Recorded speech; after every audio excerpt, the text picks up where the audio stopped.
शरीर पर सवारी भूत की है या देवता की, इन संकेतों के माध्यम से आप जान सकते हैं। जय माता दी सभी को, जय माता दी। आ गई हूँ आप सब लोगों के सामने नई जानकारी लेकर।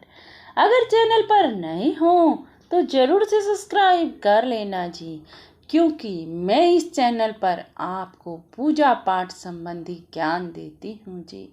जो मुझे एहसास होते हैं जी, वही आप सभी के लोगों के सामने लेकर आ जाती हूँ जी। आज आपको मैं जो जानकारी देना चाहती हूँ, अगर आप भी मानते हैं कि भगवान है तो मानते होंगे कि भूत प्रेत भी होते हैं, क्योंकि साक्षात अपनी आँखों से देखे जाते हैं। किसी में माता रानी की सवारी होती है तो किसी में भूत प्रेत की सवारी होती है। तो आज मैं आपको ऐसे कुछ लक्षण बताऊंगी जिनके द्वारा आप जान सकते हैं कि आप पर सवारी भूत प्रेत की है या कोई देवीय शक्ति माता रानी की सवारी है। आज इन लक्षणों से आप समझ पाएंगे कि क्या है आपके शरीर पर या आपके परिवार पर किसी को भी असर होता है, तो मैं आपको बता रही हूँ इस जानकारी के माध्यम से। अब पहली जानकारी मैं दे रही हूँ, पहला बता रही हूँ मैं लक्षण। अगर कोई सवारी गाली गलौज करती है, गाली गलौज देवता तो करेंगे नहीं, तो वो भूत प्रेत की ही सवारी है। जो सवारी आई और आते ही गाली गलौज करने लग गई। पहला लक्षण मैंने आपको बता दिया। दूसरा लक्षण सुन लीजिए जी। जब सवारी आती है तो अपने नाम का जयकारा जरूर बोलती है।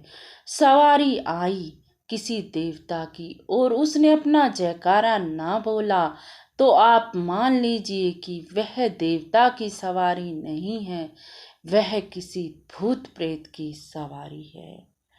आप तीसरा लक्षण सुन लीजिए जी। जब सवारी आती है तो नाचना शुरू कर देते हैं। बहुत से आदमी आपने देखे होंगे कि इसमें देवता की सवारी आ गई और उसने नाचना शुरू कर दिया। नहीं जी, वो देवता की सवारी बिल्कुल नहीं होती। देवता की सवारी कभी नाचेगी नहीं जी। इसीलिए आप मान लीजिए वो कितना ही देवता भुलाए आप अपने आप को, लेकिन वह देवता की सवारी नहीं होती, वह भूत प्रेत की सवारी होती है। आप चौथा लक्षण जान लीजिए जी। आप कहीं जा रहे हैं, चलते फिरते सवारी आ जाना और कहना कि मैं देवी की सवारी हूँ। अरे कितना भी मुख से बोले, चलते फिरते कभी देवी की सवारी नहीं आएगी। वो तो भूत प्रेत ही आएंगे चलते फिरते। देवी की सवारी तो वहीं पर आ सकती है जहाँ पूजा पाठ होता हो, जहाँ उसकी गद्दी विराजमान हो, साक्षात जागृत देवता हो, जहाँ पर वहाँ पर ही आएगी देवी की सवारी को। तो कहीं पर भी चलते फिरते देवी की सवारी नहीं आएगी। आप पांचवा संकेत जान लीजिए जी। कोई भी देवी की सवारी आती है और कहती है मैं इतने दिन में ये काम कर दूंगी, मैं इतने दिन में ऐसा कर दूंगी, वैसा कर दूंगी, बड़े बड़े वादे कर देती है, तो वो देवी की सवारी नहीं है जी। इस भूल में ना रहिए कि वो देवी की सवारी है, वो तो किसी भूत प्रेत की सवारी है। इतने बड़े बड़े वादे देवी की सवारी नहीं करेगी। देवी देवता तो बस इतना कहते हैं कि अपना कर्म करो और फल की आशा ना करो। कर्म करना आपके अधीन है, फल देना तो हमारे ही अधीन है। अब सातवां संकेत जान लीजिए जी। एकदम से वचन भरने शुरू कर देती है। सवारी आ जाती है और एकदम से वचन भरने शुरू कर देती है। वो तो भूत प्रेत की सवारी होती है जो वचन भरने शुरू कर देती है। एकदम से वचन भरने शुरू कर देना तो देवता की सवारी तो हो नहीं सकती जी। वो तो भूत प्रेत की ही हो सकती है। आप कोई कुछ पूछ रहा है, सवारी आ गई, वो अलग अलग जवाब दे रही है।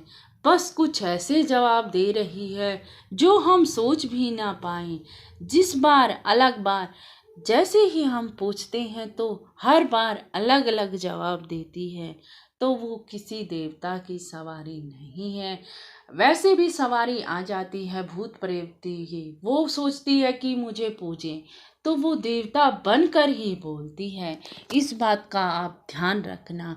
अगर आप में भी सवारी आ रही है और ये काम कर रही है, तो आप मान लीजिए कि वो कोई सकारात्मक ऊर्जा नहीं है, कोई दैवीय ऊर्जा नहीं है, वो नेगेटिव ऊर्जा ही है जो आपके शरीर में आ रही है और ये सब कर रही है। आज मैंने आपको बड़ी ही महत्वपूर्ण जानकारी दी है, क्योंकि बहुत से लोग परेशान हो जाते हैं।